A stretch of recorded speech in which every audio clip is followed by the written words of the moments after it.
Hi friends, அனைவருக்கும் வணக்கம். நாம் இன்றைக்கி என்ன பார்க்க போகிறோன்னா பாலிட்டியில் நம்ம விதிகள் பற்றி பார்க்கலாம். சரிங்களா? ஃபஸ்ட்டு பகுதி 1. நம்ம பகுதி அதாவது நம்ம எந்த போட்டித் தேர்வுக்கு தயாராக இருந்தாலும் ரெடி பண்ணுறதா இருந்தாலும் 1லேருந்து 50 வரைக்கும் இருக்கிற ஆர்டிக்கல் விதிகள் கண்டிப்பாக நம்ம தெரிஞ்சு வச்சுருக்கணும். அப்படி தெரிஞ்சால் அது நமக்கு ஒரு கூடுதல் அட்வான்டேஜ் மாதிரி. சரிங்களா? இன்றைக்கி நம்ம என்ன பார்க்க போகிறோன்னா பகுதி 1, அதில் ஒன்றியம் மற்றும் அதன் எல்லைகள். சரிங்களா? பகுதி 1ல் ஒன்றியம் மற்றும் அதன் எல்லைகள் பார்க்க போகிறோம். இப்பொழுது அதில் இருக்க ஆர்டிக்கல் என்ன, விதி 1லேருந்து 4 வரைக்கும் பகுதி 1ல் இருக்குது. ஓகே, இப்போது நம்ம 1 by 1 பார்க்கலாம். ஃபஸ்ட்டு விதி 1. இந்தியா என்கின்ற பாரதம் மாநிலங்களால் ஆன ஒன்றியம். அதாவது இந்தியா நம்மளோட அரசியலமைப்பிலே நம்ம நாட்டை என்ன சொல்கிறாங்க, இந்தியாவுன்னு சொல்லலாம், பாரதம்னு சொல்லலாம். சரிங்களா? இந்தியா என்கின்ற பாரதம் மாநிலங்களால் ஆன ஒன்றியம். அதாவது இந்தியா எல்லா மாநிலங்களும் சேர்ந்தது இருக்குது அப்படின்னு சொல்லிட்டு சொல்கிறாங்க. நம்ம நாட்டில் இருக்க கூட்டாட்சி, நம்ம கூட்டாட்சி நாடுன்னு சொல்கிறோம்ல, நம்ம இருக்க கூட்டாட்சி அரைகுறை கூட்டாட்சின்னு சொல்லுவாங்க. அதாவது குவாசி ஃபெட்ரல் அப்படின்னு சொல்லிட்டு சொல்லுவாங்க. நம்ம முழுமையான கூட்டாட்சி கிடையாது, அரைகுறை கூட்டாட்சி. அடுத்து விதி 2. பாராளுமன்றம் ஒரு சட்டத்தின் மூலம் இந்திய பகுதியை இணைக்கவோ கொடுக்கவோ முடியும். சரிங்களா? ஸோ பாராளுமன்றம், நம்மளோட பாராளுமன்றம் இருக்குல்ல, அதுதான் ஒரு பாராளுமன்றம் தான் சட்டம் இயற்றுகின்ற அதிகாரம் பெற்றிருக்கு. அந்த சட்டத்து மூலமாக நம்மளோட இந்திய பகுதி, அதாவது வெளியிலேருந்து நம்மளோட பகுதியை ஒருத்தவங்களுக்கு கொடுக்கலாம். அப்படி இல்லைன்னா அடுத்தவங்க கிட்டேருந்து நாம் ஒரு பகுதியை வாங்கிக்கலாம். அதான் ப்ராக்கெட்டில் வெளியேன்னு போட்டிருக்கேன். சரிங்களா?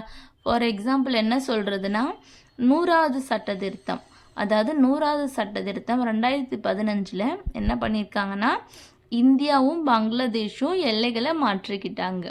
நாம்ளும் வங்காளதேசமும் எல்லைகளை மாற்றிக்கிட்டோம். அது எந்த விதிப்படினா, இந்த விதி 2 படி தான். ஏன்னா வெளியில் இருக்க ஒரு பகுதியை நாம் எடுத்துக்கிட்டு நாம் அதையும் அவங்களுக்கு கொடுக்குறோம். ஸோ எல்லை மாற்றம் பண்ணியிருக்கோம். சரிங்களா? இப்போ உங்களுக்கான கேள்வி, இந்தியா பாகிஸ்தான் எல்லை என்னன்னு சொல்லுவோம்? தெரிஞ்சால் கமெண்ட்டில் சொல்லுங்கள். அப்புறம் இந்தியா பாகிஸ்தானோட எல்லை, அதாவது இந்தியா பங்களாதேஷோட எல்லை என்ன சொல்லுவோம்? அடுத்து இந்தியா பாகிஸ்தானோட எல்லை பவுண்ட்ரி என்ன சொல்லுவோன்னு சொல்லிட்டு கமெண்ட் பண்ணுங்கள். சரிங்களா? தென் விதி 3 என்ன சொல்லியிருக்காங்கன்னா, இந்தியா அழிக்கக்கூடிய மாநிலங்களால் ஆன அழிக்க முடியாத ஒன்றியம் அப்படின்னு சொல்லியிருக்காங்க. இந்தியா இருக்குல்ல, அது அழிக்கக்கூடிய மாநிலங்களால் ஆன அழிக்க முடியாத ஒன்றியம். எப்படின்னு கேட்குறீங்களா? இந்தியா இப்போது நம்மளோட இதில் ஒரு 28 மாநிலங்கள் இருக்குது. சரிங்களா? அந்த 28 மாநிலத்தில் எல்லா 28 மாநிலங்களும் சேர்ந்து உருவானது தான் இந்தியான்ற ஒரு நாடு கிடையாது. ஓகேங்களா? இந்தியா அப்படின்ற ஒன்று இருக்கிறதால தான் அதாவது உங்களுக்கு எப்படி தெளிவாக சொல்லணும்னா, மாநிலங்களே இல்லைனாலும் இந்தியா இருக்கும். இப்போது அமெரிக்காலாம் பார்த்தீங்கன்னா, அங்கே எப்படி, அதாவது யுனைடெட் ஸ்டேட்ஸ் எப்படின்னா நிறைய மாநிலங்கள் அவங்களுக்குள்ளே சேர்ந்து ஒரு அக்ரிமெண்ட் போட்டு ஒரு சென்ட்ரலை உருவாக்குறாங்க. ஆனால் நமக்கிட்ட அப்படி கிடையாது. சென்ட்ரல் தான் மாநிலங்களை கண்ட்ரோல் பண்ணுது. இப்போ ஃபார் எக்ஸாம்பிள் தெலுங்கானா மாநிலம் உருவானுச்சு இல்லையா? ஃபஸ்ட்டு ஆந்திர பிரதேசம் தான் இருந்துச்சு, அதுலேருந்து பிரித்து அவங்க தெலுங்கானா உருவாக்கியிருக்காங்க. அது இந்த விதி 3 பிரகாரம் தான் உருவாக்கியிருப்பாங்க. ஏன்னா நம்மளோட ஒன்றியம்னா அந்த சென்ட்ரல் கவர்மெண்ட், அந்த மத்திய அரசை நம்ம அழிக்க முடியாது. ஆனால் மாநிலங்களை அழிச்சிக்கலாம் மீன்ஸ் புதிய மாநிலங்களை உருவாக்கலாம். அப்படி இல்லைன்னா ஏற்கனவே இருக்க மாநிலங்களுக்கு நம்ம பெயர் மாற்றம் செய்யலாம். அந்த விதி பிரகாரம் தான் தெலுங்கானா உருவானது. ஃபஸ்ட்டு நம்ம விதி 2ல் என்ன பார்த்தோன்னா, இந்திய பகுதி இணைத்தல் கொடுத்தல் வெளியே, அதாவது நம்ம இந்தியாவுக்கு வெளியே நம்ம பகுதியை கொடுக்கறதும் அவங்களோட பகுதியை நம்ம வாங்கிக்கிறதும் வெளியே.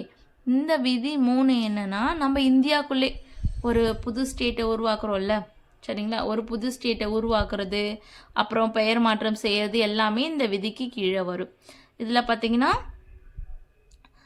3 சப் கிளாஸ் இருக்குது. ஃபஸ்ட்டு ஒன்று பார்த்தீங்கன்னா சப் கிளாஸில் 3 பாயிண்ட் இன்க்ளூட் ஆகிருக்கு. ஃபஸ்ட்டு பாயிண்ட் என்னென்னு பார்த்தீங்கன்னா 2 அல்லது 3 மாநிலங்களை ஒன்று சேர்க்கவும் பிரிக்கவும் முடியும். அதாவது 2 அல்லது 3 மாநிலங்களை ஒன்று சேர்க்கலாம், அப்படி இல்லைன்னா பிரிக்கவும் செய்யலாம். அதாவது நான் ஆல்ரெடி சொன்னீங்கள்ல, ஆந்திராவை பிரித்து தெலுங்கானா ஆந்திர பிரதேசம் உருவாக்குனாங்க. அடுத்து 2 நில எல்லையை கூட்டவோ குறைக்கவோ முடியும். இப்போ நம்மளோட பாராளுமன்றம் நினச்சா இப்போ சென்னையில் தமிழ்நாடு இருக்கலாம், அதோட எல்லையை கொஞ்சம் எக்ஸ்டெண்ட் பண்ணவும் முடியும், அப்படி இல்லைன்னா கொஞ்சம் லிமிட் பண்ணவும் முடியும். அதுதான் நில எல்லையை கூட்டவோ குறைக்கவோ முடியும். சரிங்களா? அடுத்து 3வது, மாநிலங்களின் பெயர் மாற்றம் செய்யலாம். மாநிலங்களோட பெயர் மாற்றம் செய்யலாம். சரிங்களா? அதை உங்களுக்கே தெரியும். இப்போது ஒரு மாநிலம் இருக்குன்னா, இப்போ தமிழ்நாடு இருக்குது, அதாவது ஃபஸ்ட்டு சென்னை மாகாணம் இருந்துச்சுல்ல, அது எப்போ தமிழ்நாடு பேர் மாற்றினாங்களோ அதெல்லாம் இந்த விதி பிரகாரம் தான். அதாவது விதி 3 பிரகாரம் தான். உங்களுக்கு எக்ஸாமில் கொஸ்டின் கேட்பாங்க, எந்த ஆர்டிக்கல் மூலமாக அதாவது மாநிலங்களுக்கு பெயர் மாற்றம் செய்யலாம் அப்படின்னா விதி 3. இந்த விதி 3 பிரகாரம் தான் மாநிலங்களோட பெயர்களை மாற்றம் செய்யலாம். சரிங்களா? இதுதான் விதி 1லேருந்து 3 வரைக்கும். அடுத்து நம்ம 4வது விதி பார்ப்போம். 4வது விதி பார்க்கறதுக்கு முன்னாடி மாநிலங்களோட பெயர்கள் மாற்றம் செய்யலாம் சொல்லியிருக்காங்க இல்லையா விதி 3ல்.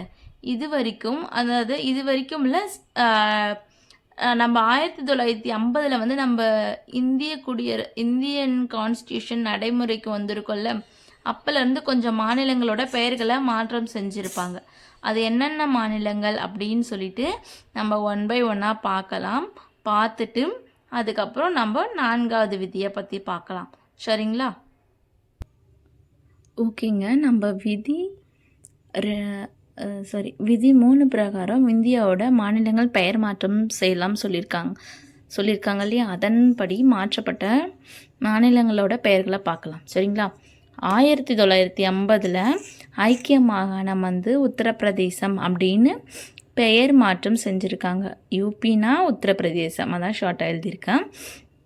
1969 சென்னை மாகாணம், அதாவது